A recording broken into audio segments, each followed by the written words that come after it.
मेरे हाथ में कलम है, मेरे जहन में उजाला, मुझे क्या दबा सकेगा कोई जुल्मतों का पाला।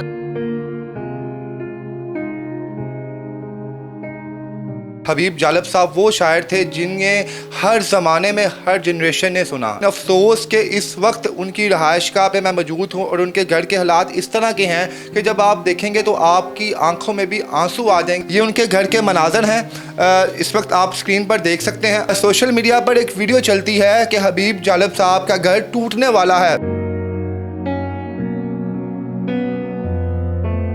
लेकिन जब मैं यहाँ पे आया और इनकी साहबजादी से मिला तो यकीन माने कसम से दिलहून के आंसू रोया। घर के अंदर, कमरों के अंदर जो दीवारें हैं उन पे दरारें पड़ चुकी हैं और बाकायदा तौर पे ठेकेदार ने ये कहा है कि अगर आपने अपने घर को मरम्मत ना करवाया तो ये चंद ही दिनों में ज़मीन बोस हो सकता है। ये वो शख्स था जिसने तने तनहा आमरीत का मुकाबला किया और बताया कि वाकई हबीब जालब कोई शख्स है।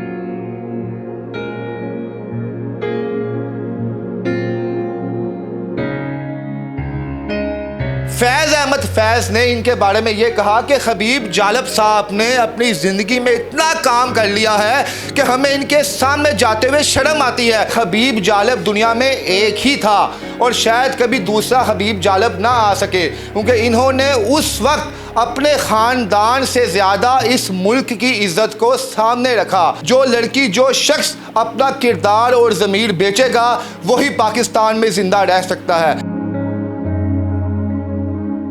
जी अस्सलाम वालेकुम नाज़रीन, मैं हूं आपका मेज़बान इर्तज़ा भट्ट। नाज़रीन, सच पाकिस्तान के मैं उस शायर की रहायशगाह पर मौजूद हूं जिन्हें हबीब जालब कहा जाता है। जी बिल्कुल, हबीब जालब साहब वो शायर थे जिन्हें हर ज़माने में हर जनरेशन ने सुना। इनके हाथ से लिखे गए अल्फाज तारीख़ का हिस्सा बन गए। ये वो थे जिनके लिए बड़ी बड़ी शख्सियात ने एक तरीख़ाना अल्फाज अदा किए। शहीद बेनज़ीर भुट्टो जो हैं, इनकी रहायशगाह पर आती और घंटों घंटों खड़ी रहती सिर्फ इसलिए कि वो मुलाकात करना चाहती थी हबीब जालब साहब के साथ। वो चाहती थी कि हबीब साहब के अंदर जो अल्फाज का ज़ख़ीरा है वो उनमें से कुछ अल्फाज अपने अंदर भी समा लें। लेकिन अफसोस कि इस वक्त उनकी रहायशगाह पे मैं मौजूद हूँ और उनके घर के हालात इस तरह के हैं कि जब आप देखेंगे तो आपकी आंखों में भी आंसू आ जाएंगे कि ये वो शख्स की रहायशगाह है जिसके बारे में बांग्लादेश के वज़ीर आज़म ने उस वक्त कहा था कि जालिब, मैं जानता हूँ कि तुम पाकिस्तान में पैदा हुए हो, तुम पाकिस्तान की मिट्टी को नहीं छोड़ सकते, पर मैं हाथ जोड़ के एक गुजारिश करता हूँ कि तुम महज 24 घंटे के लिए बांग्लादेश में आ जाओ ताकि हमारी आवाम को ये पता चल सके कि ये दलेर शख्स इस मिट्टी में भी आया था। पर अफसोस कि उन्हें पाकिस्तान से इतनी मोहब्बत थी कि वो एक दिन के लिए भी इस मुल्क को ना छोड़ सके। ये इस वक्त मैं उनके किचन में मौजूद हूँ और ये दिखाने का मकसद हरगिज़ ये नहीं है कि इस वक्त इन पे क्या बीत रही है। मैं दरअसल आपको इस जालिम सोसाइटी का असल चेहरा दिखा रहा हूँ। ये उनके घर के मनाजर हैं, इस वक्त आप स्क्रीन पर देख सकते हैं और इस वक्त मैं उनके किचन में मौजूद हूँ। किचन का फर्नीचर देखकर आपको बखूबी अंदाज़ा हो गया होगा कि हबीब जालिब, जिसे इस सदी का सबसे बड़ा शायर कहा गया, इस वक्त किस हालत में वो रह रहा है। मेरे अकब में पड़ी हुई किचन की ज़रूरियाती ज़िंदगी की चीज़ें देखकर आपको अंदाज़ा हो गया होगा कि इनका कोई लग्जरी लाइफस्टाइल नहीं है। इनकी बेटियाँ खुद मेहनत करती हैं और अपनी मेहनत से कमाई गई रकम से घर के मामला चलाती हैं। सोशल मीडिया पर एक वीडियो चलती है कि हबीब जालब साहब का घर टूटने वाला है। तो पहले मैं समझा कि शायद कोई और हबीब जालब होगा, इतने बड़े शायर के साथ तो ऐसा कुछ हो ही नहीं सकता।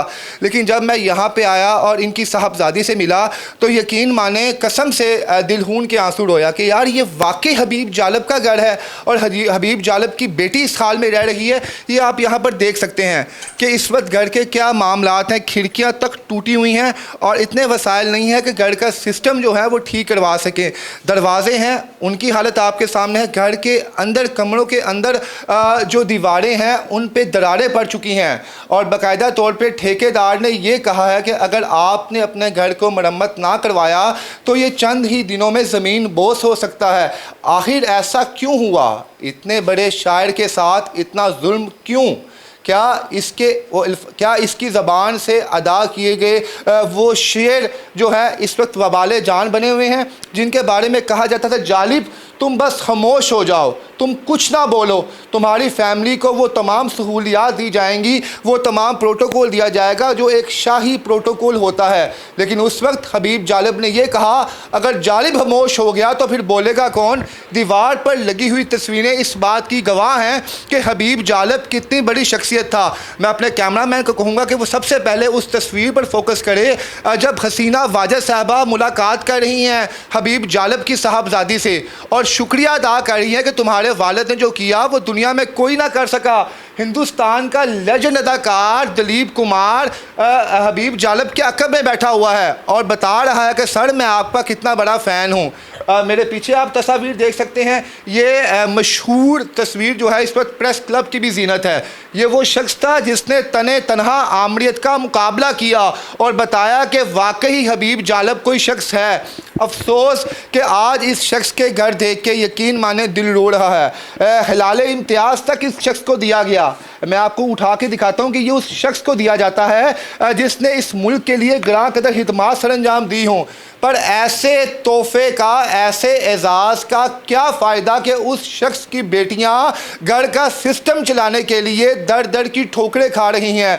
घर के मनाजर आपके सामने है। मैं कैमरामैन को कहूँगा कि ज़रा छत दिखाए कि इस वक्त दीवार का, छत का क्या सीन है। ये आप दरारें पड़ चुकी हैं दीवार के ऊपर और इस वक्त इनके पास इतने वसाइल नहीं हैं कि अपने घर की मुरम्मत करवा सकें। कहाँ हैं वो लोग जो दानिश्वर बनते हैं जी कि टिकटॉकर्स के ख़िलाफ़ आप क्यों बोलते हैं। इस वजह से हम टिकटॉकर्स के ख़िलाफ़ बोलते हैं कि वो ख़वातीन तो अपना जिस्म दिखाकर लाखों करोड़ों रुपया कमा लेती हैं, लेकिन ऐसी सफ़ेद पूछ ख़वातीन जो दिन रात मेहनत करती हैं, जो अपनी मेहनत से अपने घर का सिस्टम चला रही हैं, उन्हें कोई पूछने वाला नहीं होता। कहाँ पे हैं हमारे आला वज़रा जो कहते थे जनाब कि हम आपकी आवाज़ बनेंगे। इनके बारे में तो बड़े मशहूर कॉल भी हैं। अगर आप सोशल मीडिया यूज़र हैं तो हाली हबीब जालिब बायोग्राफ़ी लिखें तो आपको अंदाज़ा हो जाएगा। हामिद मीर साहब हबीब जालिब साहब से इतनी मोहब्बत, इतना इश्क और इतनी इज़्ज़त करते थे कि वो उनके पहलू में तब तक खड़े रहते थे जब तक जालिब साहब ख़ुद अपनी नशिस्त से खड़े नहीं हो जाते। ये था इज़्ज़त। फैज़ अहमद फैज़ ने इनके बारे में ये कहा कि हबीब जालिब साहब ने अपनी ज़िंदगी में इतना काम कर लिया है कि हमें इनके सामने जाते हुए शर्म आती है कि हम किस मुंह से इनके आगे जाएं कि इस शख्स ने अपनी छोटी सी ज़िंदगी में दुनिया भर के सामीन में जो इज़्ज़त समेटी है वो शायद कोई दूसरा शायर नहीं समेट सका।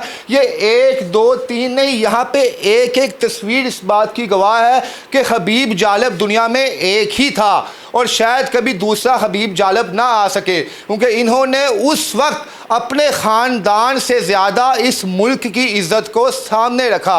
अगर ये उस वक्त अपने अल्फाजों का सौदा कर लेते तो शायद आज इनका ख़ानदान अरबपति होता। पर अफसोस इन्होंने कहा नहीं, मुझे इस मुल्क से वतन है, मुझे यकीन है कि मेरे चाहने वाले मेरी बेटियों को, मेरी बेवा को कभी भी नाउम्मीद नहीं करेंगे। लेकिन जब हबीब जालिब का इंतकाल होता है तो ये खातून जो मेरे सामने आपको नज़र आ रही है, ताहरा हबीब जालिब इनका नाम है। इनकी माँ हस्पताल में धक्के खाती रही हबीब जालिब के इंतकाल के बाद।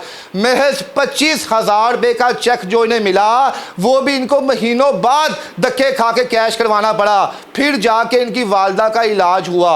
और हम लोग कहते हैं कि यहाँ पर हीरो और सुपरस्टार की बहुत इज़्ज़त है, तो खुदा का वास्ता है एक बात पर आप लोग मान लें, आप लोग यकीन कर लें कि जो लड़की, जो शख्स अपना किरदार और ज़मीर बेचेगा वही पाकिस्तान में ज़िंदा रह सकता है। किरदार और ज़मीर ना बेचने वाला पहले भी धक्के खाता था और आज भी धक्के खाता है। जवाहरलाल नेहरू साहब ने हबीब साहब के बारे में कहा था कि हबीब साहब आपने पाकिस्तान में बहुत ज़्यादा काम कर लिया, नाम कमा लिया, आप हिंदुस्तान आ जाएं, आपको वो शानो शौकत दी जाएगी जो आपके वहमो गुमान में ना था। लेकिन उस शख्स ने इस मिट्टी को तरजीह दी और आज जो उसने तरजीह दी थी उसे भुगतना भी पड़ रहा है कि बेटियां जो हैं इस वक्त 2 वक्त की रोटी के लिए बाहर मेहनत कर रही हैं और घर का सिस्टम चलाना मुश्किल हो चुका है।